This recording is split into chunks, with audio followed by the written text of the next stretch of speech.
സ്ഥാനാർത്ഥികളെ പ്രഖ്യാപിച്ചു കഴിഞ്ഞിരിക്കുന്നു. ബേപ്പൂരിൽ മത്സരിക്കുന്നത് സിറ്റിംഗ് MLA കൂടിയായ മന്ത്രി PA മുഹമ്മദ് റിയാസ് ആണ്. പാർട്ടി വീണ്ടും ഒരു ദൌത്യം ഏൽപ്പിച്ചിരിക്കുകയാണ്. എങ്ങനെ തോന്നുന്നു ഈ ഒരു 3.0 ലോഡിംഗ് എന്നാണ് നിങ്ങളുടെ ടാഗ് തന്നെ? അല്ല, LDF പൊതുവെ അനുകൂലമാണ് രാഷ്ട്രീയ സാഹചര്യം ബേപ്പൂരിലും കേരളത്തിലും. LDF സംസ്ഥാന തെരഞ്ഞെടുപ്പ് ആകുമ്പോൾ വിജയിച്ചു വരുന്നത് ജനങ്ങളുടെ ഒരു പ്രത്യേക പാറ്റേണിലുള്ള ചിന്തയാണ്. ലോക്സഭയിൽ വോട്ട് ചെയ്യുമ്പോൾ ചിന്തിക്കുന്ന പോലെയല്ല നിയമസഭയിൽ ചിന്തിക്കുക. തദ്ദേശ സ്വയംഭരണ സ്ഥാപന തെരഞ്ഞെടുപ്പിൽ ചിന്തിക്കുന്ന പോലെയല്ല നിയമസഭയിൽ വോട്ട് ചെയ്യുമ്പോൾ ചിന്തിക്കുക. ഒരു പ്രത്യേക പാറ്റേൺ.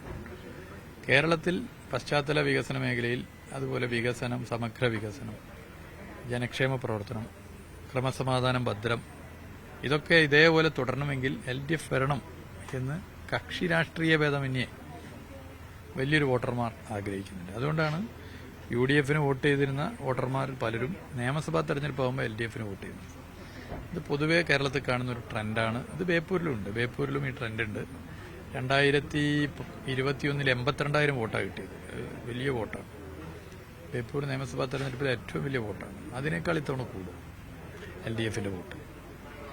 പക്ഷേ പരമ്പരാഗതമായി LDF വലിയ അപ്രമാദിത്വമുള്ള ഒരു ജില്ലയാണ്. കഴിഞ്ഞ തദ്ദേശ ഭരണ തെരഞ്ഞെടുപ്പിൽ കോർപ്പറേഷനിൽ സീറ്റുകൾ കുറയുന്നു. ഒപ്പം ജില്ലാ പഞ്ചായത്ത് ചരിത്രത്തിൽ ആദ്യമായി നഷ്ടപ്പെടുന്നു. അങ്ങനെ കുറച്ച് മാറ്റങ്ങൾ പ്രകടമായില്ലേ പതിവിന് വിപരീതമായി? ഇല്ല, പ്രതീക്ഷിച്ച വിജയം കഴിഞ്ഞ തെരഞ്ഞെടുപ്പിൽ കേരളത്തിൽ ഉണ്ടായിട്ടില്ല. പക്ഷേ അത് പല കാരണങ്ങളുണ്ട്. ഒന്ന് പ്രാദേശിക പ്രശ്നങ്ങളാണ്. ഇപ്പോൾ ഒരു 1000 വോട്ടുള്ള ഒരു വാർഡിൽ ഒരു മികച്ച ഇടപെടുന്ന ഒരു വ്യക്തി സ്ഥാനാർത്ഥിയായാൽ, UDF സ്ഥാനാർത്ഥിയായാൽ LDF വോട്ട് ചെയ്യുന്നവരും വ്യക്തിയെ നോക്കി വോട്ട് ചെയ്യുന്നുണ്ട്. ഒരു ഭരണസമിതി, ആ ഭരണസമിതിക്കെതിരെ എന്തെങ്കിലും ഒരു വികാരം ഉണ്ടെങ്കിൽ അവിടെ അത് പ്രതിഫലിക്കാറുണ്ട്. അപ്പം അങ്ങനെയൊക്കെയുള്ള പല കാര്യങ്ങളാണ് തദ്ദേശ തെരഞ്ഞെടുപ്പിൽ ഉണ്ടാകുന്നത്.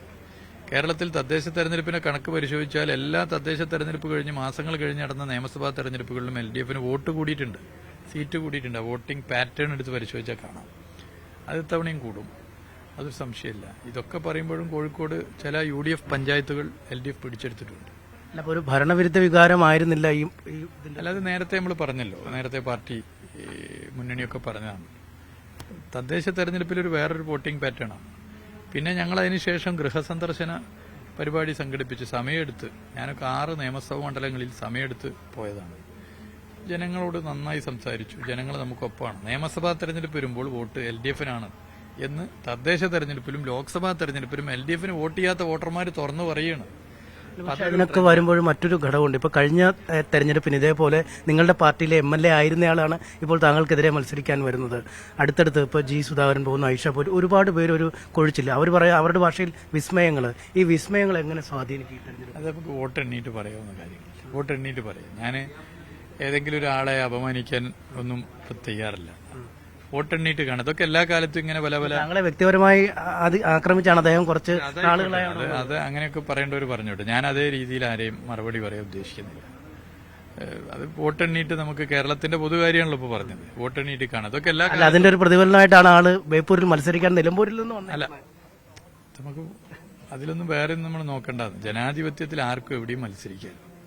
അത് നമ്മൾ മത്സരിക്കരുത് എന്ന് പറയുന്ന രീതി ശരി. ജനാധിപത്യത്തിൽ ഏതൊരു വ്യക്തിക്ക് വോട്ടർ പട്ടിക പേരുണ്ടെങ്കിൽ ഈ കേരളത്തിലുള്ള വോട്ടർ പട്ടിക പേരുണ്ട് മത്സരിക്കുക. അതിനൊന്നും നമ്മൾ വേറെ രീതിയിൽ പറയരുത്. ആര് വേണമെങ്കിലും മത്സരിച്ചോ. വേറിട്ടൊരു മത്സരമായൊന്നും കാണണ്ട എന്തായാലും ബേപ്പൂരിൽ. അല്ല, മറ്റു കാര്യങ്ങളൊന്നും നോക്കുന്നില്ല. ഞങ്ങളെ സംബന്ധിച്ചോളം ഞങ്ങളെ ഏൽപ്പിച്ച പ്രവർത്തനം നടത്തുക, LDF പ്രവർത്തനം ഇത് മുന്നോട്ട് പോവുക, LDF പ്രവർത്തനം എന്താണെന്ന് നിശ്ചയിച്ചത് അതിന്റെ ഭാഗമാവുക, വോട്ട് അഭ്യർത്ഥിക്കുക. അവിടെ ജനങ്ങളെയൊക്കെ നേരിട്ട് നമ്മൾ അറിയുന്നവരാണല്ലോ. ഞാൻ അവർക്കൊപ്പം തന്നെയാണ് ഉണ്ടായത്. അപ്പോൾ ഏകദേശം എന്താണ് അവരൊക്കെ ചിന്തിക്കുന്നതെന്ന് കുറച്ച് നമുക്കറിയാലോ. എന്തായാലും വിജയാശംസകൾ. എന്തായാലും അദ്ദേഹം തികഞ്ഞ വിജയപ്രതീക്ഷയിലാണ്. കാരണം സ്ഥാനാർത്ഥി ആര് എന്നത് വിജയപ്രതീക്ഷകളെ ഒരു തരത്തിലും സ്വാധീനിക്കുന്നില്ല. കോഴിക്കോട് തദ്ദേശഭരണ തെരഞ്ഞെടുപ്പിലെ വിധി അത് പലതരം കാരണങ്ങളാലാണ്, പ്രാദേശിക തലത്തിലൊക്കെയുള്ള കാര്യങ്ങൾ മൂലമാവാം എന്നും പറയുന്നു. എന്തായാലും കോഴിക്കോട് ജില്ലയിലെ കൊടുവള്ളിയും ഘടകകക്ഷികൾ മത്സരിക്കുന്ന എലത്തൂരും വടകരയും ഒഴികെയുള്ള മുഴുവൻ സീറ്റുകളിലേക്കും സ്ഥാനാർത്ഥികളെ പ്രഖ്യാപിച്ചിരിക്കുന്നു. പ്രത്യേകിച്ചും സിറ്റിംഗ് MLA പൂർണ്ണമായി തന്നെ കോഴിക്കോട് അരയും തലയും മുറുക്കി രംഗത്തിറങ്ങിയിരിക്കുന്നു. അവരെ പ്രഖ്യാപനം വന്നു കഴിഞ്ഞു. വൈകിട്ട് തന്നെ ഇന്ന് എല്ലാ സ്ഥാനാർത്ഥികളും അവരവരുടേതായ മണ്ഡലങ്ങളിൽ റോഡ് ഷോകളടക്കം നടത്തും. എന്തായാലും ഒരു ഹൈ വോൾട്ടേജ് പോരാട്ടത്തിലേക്ക് തന്നെയാണ് കോഴിക്കോട് ജില്ലയും നീങ്ങുന്നത്.